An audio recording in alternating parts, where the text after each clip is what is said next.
নমস্কার বন্ধুরা, the food জাংশনে আপনাদের সবাইকে স্বাগত। আজকের ভিডিও কোনো প্রমোশন ভিডিও নয়।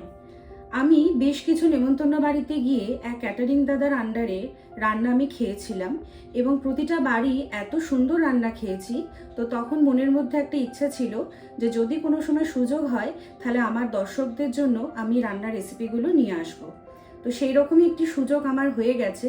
তাই আজকে আপনাদের জন্য থাকছে নেমন্তন্ন বাড়ির মতো 3টে রান্নার রেসিপি। ভিডিওটা শুরু থেকে শেষ পর্যন্ত অবশ্যই দেখবেন, তাহলে রেসিপিটা ভালো মতো বুঝতে পারবেন। তাহলে চলুন এক এক করে রান্নাগুলো দেখে নিই। প্রথমে মুগ ডাল জল দিয়ে সেদ্ধ করে নামিয়ে ডালের মধ্যে কাজু বাদাম, কিশমিশ, কড়াইশুঁটি ও তেজপাতা দিয়ে দিতে হবে। কড়াইতে তেল গরম করে শুকনো লঙ্কা, সাদা জিরে ফোড়ন দিয়ে ছোট করে কাটা ফুলকপি, গাজর, বিনস দিয়ে ভালো করে ভেজে নিতে হবে। ভাজা হয়ে গেলে নুন ও চিনি দিয়ে ভালো করে মিশিয়ে আদা বাটা ও টমেটো কুচি দিয়ে ভালো করে কষিয়ে লঙ্কা গুঁড়ো, হলুদ গুঁড়ো ও টমেটো কেচাপ ভালো করে মিশিয়ে নিতে হবে।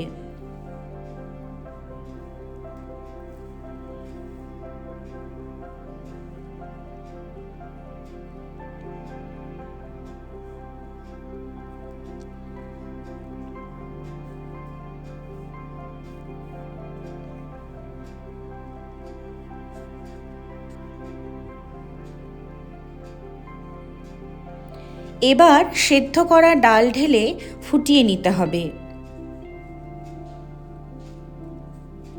যে পাত্রে ডাল ঢালা হবে তাতে গাওয়া ঘি, গরম মশলা, ভাজা জিরে গুঁড়ো দিয়ে ওপর থেকে ভেজিটেবল ডাল ঢেলে দিলেই তৈরি ভেজিটেবল মুগ ডাল।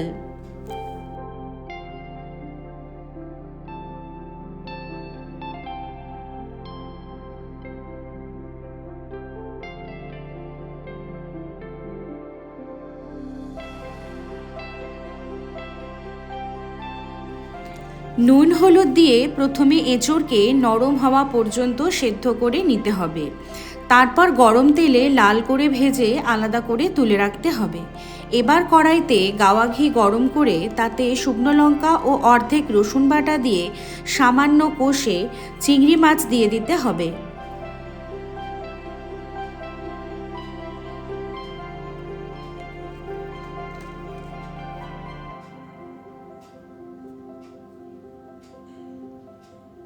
মাছ সামান্য ভাজা হলে বাকি রসুন বাটাটা দিয়ে খুব ভালো করে কষে নিতে হবে। তারপর পেঁয়াজ বাটা দিয়ে 2 মিনিট ভেজে নিয়ে কাঁচা চিংড়ি মাছ বাটা, লঙ্কা গুঁড়ো, হলুদ গুঁড়ো দিয়ে ভালো করে মিশিয়ে পরিমাণ মতো জল দিয়ে ফুটতে দিতে হবে।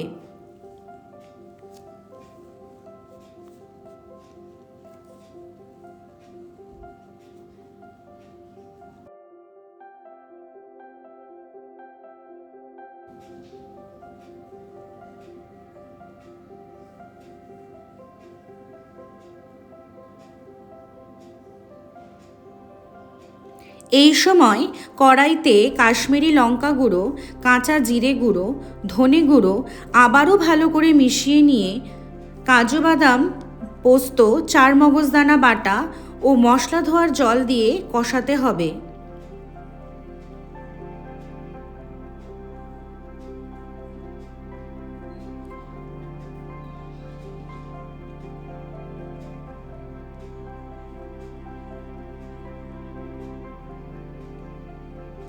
পরিমাণ মতো নুন ও চিনি দিয়ে নেড়ে টমেটো কেচাপ ও ভিনিগার দিয়ে আগে থেকে ভেজে রাখা এঁচোড় দিয়ে ভালো করে মিশিয়ে ফুটিয়ে নিতে হবে।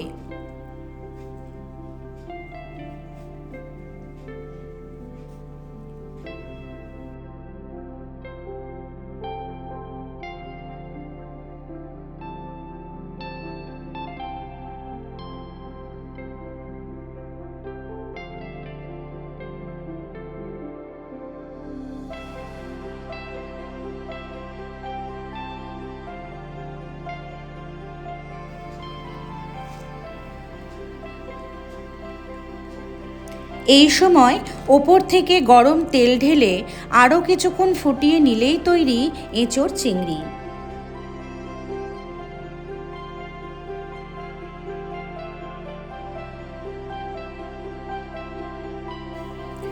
মাটনে পেঁয়াজ বাটা, আদা বাটা, রসুন বাটা, কাঁচা লঙ্কা বাটা, গোলমরিচ গুঁড়ো, টমেটো, হলুদ গুঁড়ো ও নুন দিয়ে সেদ্ধ করে নিতে হবে প্রায় 80%।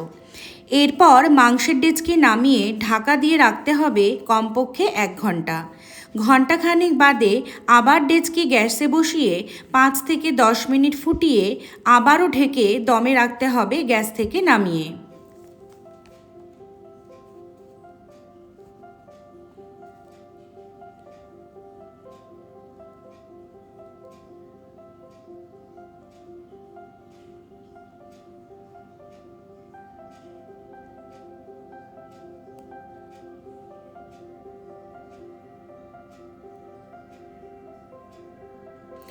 আবার ঘণ্টাখানেক পরে মাংস ও ঝোল আলাদা করে ঝোল ফুটিয়ে কমিয়ে নিতে হবে। এই সময় ঝোলে নুন ও গরম মশলা মিশিয়ে মাংস ও আগে থেকে ভেজে রাখা আলুর ওপরে ঢেলে দিয়ে চাপা দিয়ে রাখলেই তৈরি মাটন কষা।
মোটামুটি সব জায়গাতেই যাই, কম বেশি মোটামুটি ক্যালকাটার মধ্যে সুভাষগ্রাম সব জায়গাতেই করে এসেছি। আপনার চার্জেসটা কেমন আছে?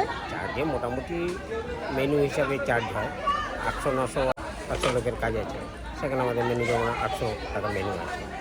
800 টাকা মেনুতে আপনাদের কী কী থাকে?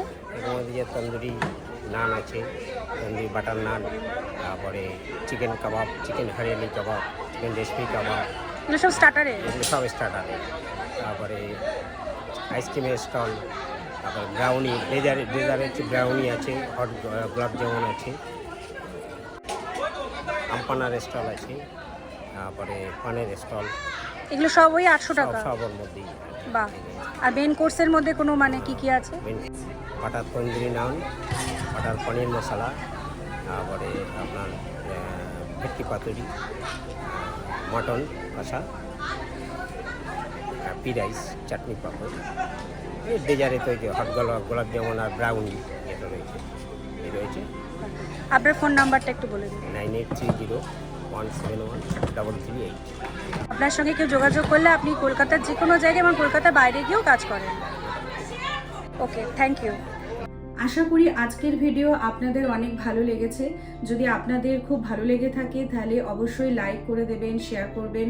আর যারা আমার চ্যানেলটি এখনও সাবস্ক্রাইব করেননি তারা অবশ্যই সাবস্ক্রাইব করবেন, তাহলে আগামী দিনে আমি যে সমস্ত রেসিপি আপনাদের জন্য আনবো সেগুলোর নোটিফিকেশন আপনাদের কাছে চলে যাবে। আজকের মতো এ পর্যন্তই, আবার হাজির হয়ে যাব পরবর্তী রেসিপি নিয়ে। সবাই ভালো থাকবেন, ধন্যবাদ।